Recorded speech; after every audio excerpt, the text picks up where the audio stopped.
नमस्कार मित्रांनो, आपल्या चॅनलमध्ये सगळ्यांचं सहर्ष स्वागत आहे। या बैलगाडा क्षेत्रामध्ये तुम्ही सगळ्या बैलांना बघता पळताना, तो बैल जिंकताना तुम्ही बघता व्हिडिओ सगळ्यांचे, प्रत्येक जणाचा इंटरव्ह्यू होत जातो। परंतु एक आगळा वेगळा विषय, जो विषय आजपर्यंत कधी कुणाला माहीत नाही आहे, नक्कीच आपण त्या व्हिडिओच्या माध्यमातून सगळ्यांपर्यंत, महाराष्ट्रापर्यंत पोहोचवणार आहोत की प्रत्येक मैदानामध्ये एक ड्रायव्हर असतो, समालोचक असतात आणि झेंडा पंच असतात।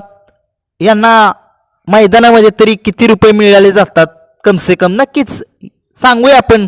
कारण की हे आजपर्यंत काही लोकांना माहीत असेल, जुन्या लोकांना माहीत असेल नसेल, परंतु ज्यांना माहीत आहे त्यांच्यासाठी रिपीट करतोय, ज्यांना नाही माहीत त्यांनी पहिल्यांदाच हा विषय मांडतोय मी आपल्या चॅनलच्या माध्यमातून। जर चॅनलवर तुम्ही नवीन असाल तर चॅनलला लाईक, शेअर आणि सबस्क्राईब करा। नक्की सुरुवात करूया आपण समालोचकांच्या पासून।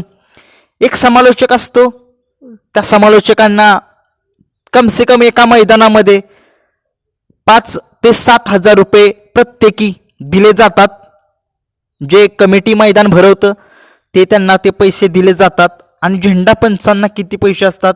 झेंडा पंचांना सुद्धा तेवढेच पैसे असतात, थोडेसे जास्त असतील। कारण का तर झेंडा पंचांना थोडंसं कष्ट जास्त आहे, कारण की उन्हामध्ये उभं राहायचं आहे, कारण की बसायला वेळ मिळत नाही आहे, कारण झेंडा टाकायला लागतो।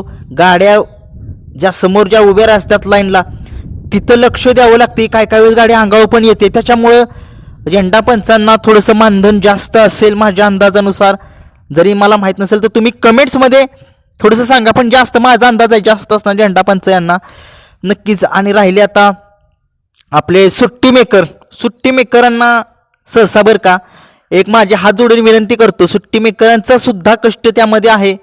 जे आपले बैलगाडा मालक असतील त्यांनी जे समालोचकांना तुम्ही जे पैसे पुकारता, ते पैसे समालोचकांना न पुकारता सुट्टी मेकर यांना पुकारावे। कारण की तुम्हाला माहिती आहे आपला जो बैल आहे तिथं धरण्यासाठी किती कष्ट घ्यावे लागतात, बैल पुढं मागं करत राहतो। समालोचकांना काय ते पैसे त्यांना तर कमिटी देतच असते। शेवटी आपण जे बक्षीस पुकारता ते जो ड्रायव्हर आहे त्यांना ठीक आहे, त्यांना तर द्यावंच लागणार, कारण की त्यांच्याशिवाय तर ते आपला एक नंबर करू शकत नाही किंवा गट सेमी काढू शकतच नाहीत ना। परंतु सुट्टी मेकरांना माझं तर असं मत आहे की सुट्टी मेकरांना जो काही इनाम मिळतोय तो द्यायला पाहिजे, असं माझं वैयक्तिक मत आहे। तुमचं मत आहे, तुम्ही पण मांडू शकता कमेंट्समध्ये। राहिला विषय ड्रायव्हरांना किती मानधन दिलं जातं। आता ड्रायव्हरांचा विषय कसा असतो, काही लोक शब्दाखातीर ड्रायव्हिंग करतात, काही लोक मैत्री खातीर ड्रायव्हिंग करतात, काही लोक बाबांनो एक प्रेमासाठी, आणि काही लोक एक जी काय असेल रक्कम ठरलेली असेल की बाबांनो 1 लाखाचं बक्षीस आहे, आणि जर बैलानं फायनल जर मारला तर त्यातलं काय 10, 20, 30% जी काय रक्कम असेल ती रक्कम ड्रायव्हरला दिली जाते। किंवा शेवटी त्यांचं डिस्कशन असेल ड्रायव्हर आणि मालक यांच्यामध्ये, ते होऊन जातं। नक्कीच हे समीकरण असतं मैदानामध्ये। जर कुणाला माहीत नसेल तर बाबांनो डिफरन्स काय आहे, तर नक्कीच हा डिफरन्स आहे की ड्रायव्हर कोणी पैसे घेऊन चालवतात, कोणी ड्रायव्हर मैत्री खातीर पुन्हा रिपीट करतोय। नक्कीच हे समीकरण असतं मैदानामध्ये। आणि सगळ्यात जास्त जर पैसे कुणाला मिळतात मैदानामध्ये तर ड्रायव्हरच आहेत, कारण की का त्यांची रिस्क पण तेवढीच आहे, सगळ्यांना माहितीच आहे। कारण की त्यांनी जर नाही ड्रायव्हिंग केलं तर बैल काय पळणार आहे। नक्कीच त्यांचा हात चालाकीपणा हा महत्त्वाचा असतो या बैलगाडा क्षेत्रामध्ये।